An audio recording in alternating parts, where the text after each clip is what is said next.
पकड़ लगाओ।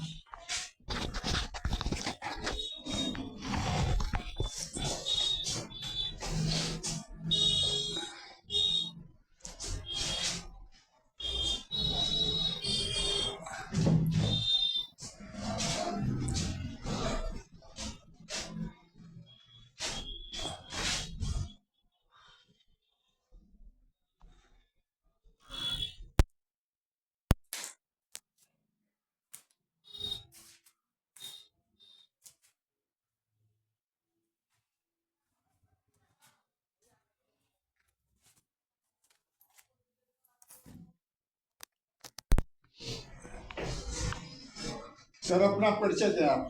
मैं ज्योति झा, प्रदेश प्रतिनिधि बिहार कांग्रेस हूँ। आपका घर कहाँ हुआ? मेरा मधेपुर हुआ, मधुबनी जिला के अंतर्गत मधेपुर हेडक्वार्टर में मेरा घर है, फुलपरास विधानसभा क्षेत्र के अंतर्गत। आप कांग्रेस पार्टी से जुड़े हुए हैं, उपाध्यक्ष हैं। जी, हम उपाध्यक्ष भी हैं और प्रदेश के प्रतिनिधि भी हैं। एक चीज बताइए कि अभी कांग्रेस पार्टी ये अंबेडकर को लेकर के समझिए कि एक बहुत बड़ा बवाल खड़ा की है। हमेशा समझिए न कोई जुलूस, कोई न कोई हंगामा, कोई न कोई कुछ न कुछ हो रहा है। क्यों हो रहा है, इसमें कितना सच्चाई है, क्या कहना चाहते हैं आप इस पर? देखिए सर, ये बवाल नहीं है, ये हकीकत और सच्चाई के लिए जो है हम लोग सड़क पे उतरे हुए हैं।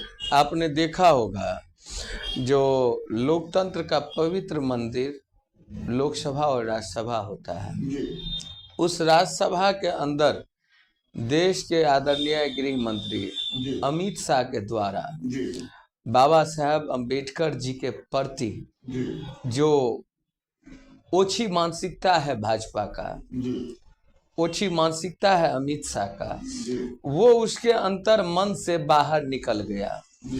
उन्होंने कैसा अन्यायपूर्ण टिप्पणी किया बाबा साहब के प्रति। जिस बाबा साहब के संविधान पर देश चलता है, देश और इस लोकतंत्र के लिए वो भगवान के स्वरूप हैं बाबा साहब अम्बेडकर, और उनको वो घृणा की दृष्टि से कैसी ओछी बात की, और वो उसको देश की तमाम जनता जनार्दन में आक्रोश है उस बात को लेकर के।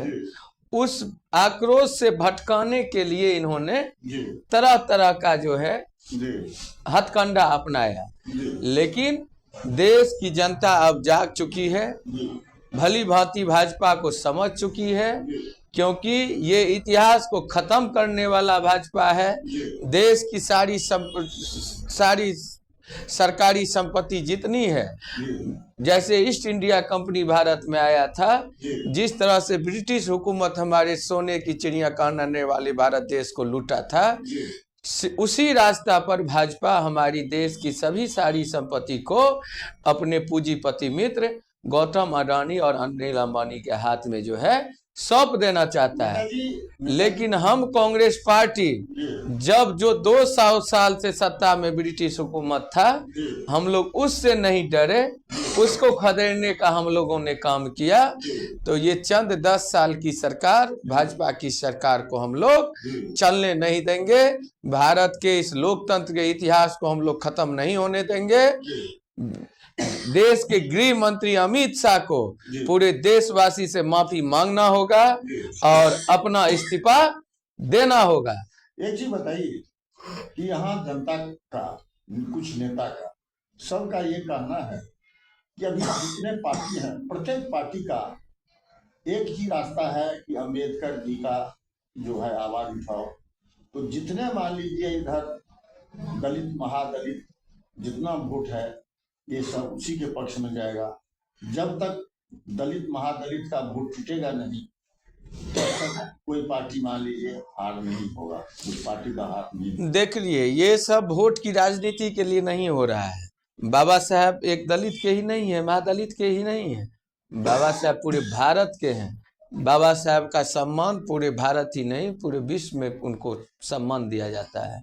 वो हमारे भारत रत्न थे, उन्हीं के संविधान पर हमारा देश और लोकतंत्र चल रहा है।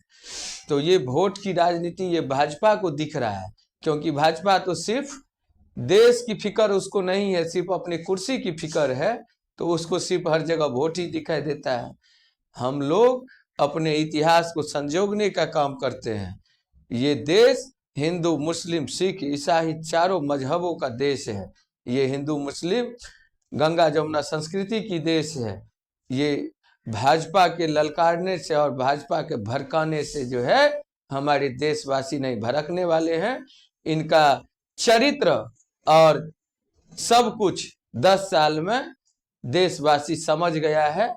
अब इसको जो है आने वाले चाहे विधानसभा चुनाव हो या देश का चुनाव हो, ये इनको जो है सबक सिखाने का काम करेगा। लेकिन भाजपा के नेता लोग बोल रहे हैं कि अभी तो जितना बाबा साहब का मूर्ति का निर्माण हुआ है हर एक जगह, बड़ा मूर्ति हो छोटा मूर्ति हो, सबका निर्माण हम किए हैं। इतना दिन में कांग्रेस पार्टी वाले बता दें कि कहाँ कहाँ वो उन्होंने मूर्ति बाबा साहब का लगाए है और उन्होंने बाबा साहब के बारे में क्या किया, इस पर क्या कहना? भाजपा तो सिर्फ झूठ की ही राजनीति करती है, अनैतिक राजनीति करती है।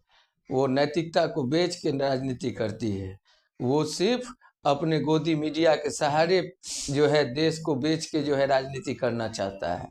लेकिन जहाँ तक बात है, हम लोग भी बचपन में अपने किताब में सिलेबस में बाबा साहब अम्बेडकर को पढ़े हुए हैं। तो जब बचपन को नैतिक शिक्षा में बाबा साहब के बारे में समझाया जाता था, जब देश के इतिहास को जो है बचपन के क्लास में पढ़ाया जाता था नैतिक शिक्षा के तहत, तो फिर आप ये सवाल करने का कोई औचित नहीं है। तो ये कहने का मतलब है कि बाबा साहब अम्बेडकर जो थे, समझिए कि संविधान के जन्मदाता थे, संविधान के रचयिता थे। उनके साथ में बहुत आदमी और थे, डॉक्टर राजेंद्र प्रसाद थे, श्यामा प्रसाद मुखर्जी थे, बहुत सारा आदमी थे। एक ही बात सुन लीजिए आप, बाबा साहब का अपमान नहीं सहेगा हिंदुस्तान। अमित शाह को माफी मांगना होगा, अपने पद से इस्तीफा देना होगा, नहीं तो देश की जनता इसको जो है बर्खास्त करने का काम करेगा। जय हिंद, जय भारत, जय कांग्रेस। ज्योति झा, प्रदेश प्रतिनिधि, बिहार कांग्रेस। 8294573431। धन्यवाद।